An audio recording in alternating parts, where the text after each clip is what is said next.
All you need end of the day is one small idea, and if you can take that idea further, then you can turn it into something really big.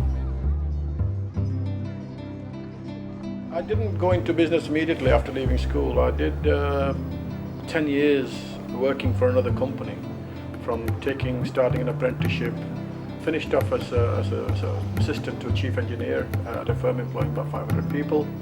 Just felt that there were certain constraints and a glass ceiling, and wanted to do something for myself, and that was the start of the thinking about the business.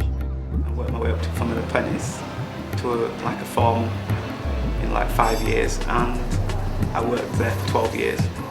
And I got offers from some people, and they said, would you consider being a partner or managing our business?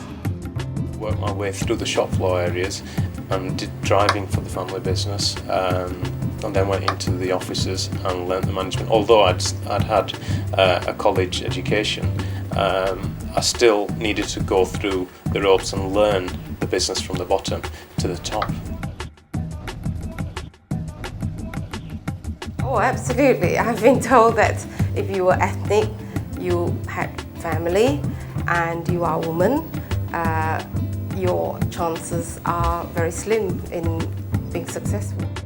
I think the main obstacle when you set up in business, with most people I suspect, will be money, because you're starting from square one. Although my dad used to own a grocery shop in the early days, I did not get any support when I started in business. Obstacles are something that you've got to overcome if you want to get somewhere. You can have obstacles in anything, but you've got to tackle those, and you've got to fight them, and you've got to overcome them to be successful and to get to the next stage.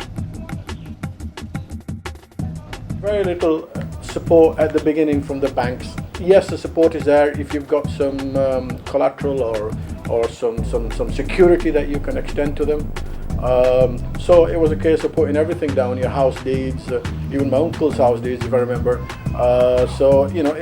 It's not easy at the beginning. It was almost like walking off a cliff, because I was on a good job with a good pay.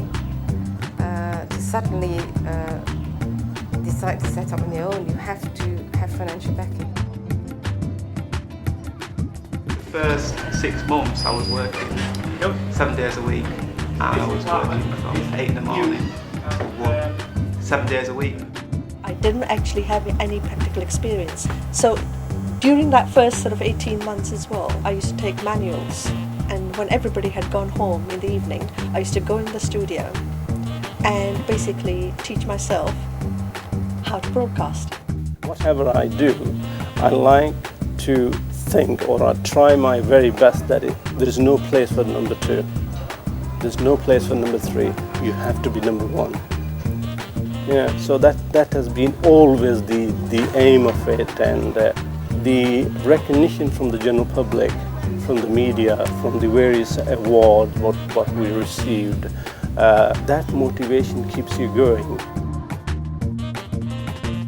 It'll be my elder brother that I think he's put a lot of effort for the family, and the second, father, is a very, very hard-working person.